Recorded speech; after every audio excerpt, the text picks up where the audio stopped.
Per le strade di Padova già si respira l'aria di Natale. E che Natale sarebbe senza le consuete e scintillanti lucette natalizie? Da questo pomeriggio si sono illuminati i principali monumenti della città: Palazzo della Ragione, la Torre degli Anziani, l'orologio di Piazza dei Signori e la facciata del municipio.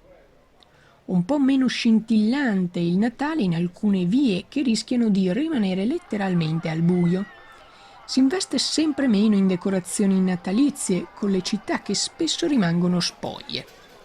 Le luminarie di via Manin e di via Fiume rimangono per ora ancora spente, mentre le luminarie di via San Fermo partono in gran parte bruciate o spente. Insomma, non troppo bene, ma c'è tutto il tempo per risistemarle, anche perché a Natale manca ancora veramente molto. Sfiscio Channel News, Padova.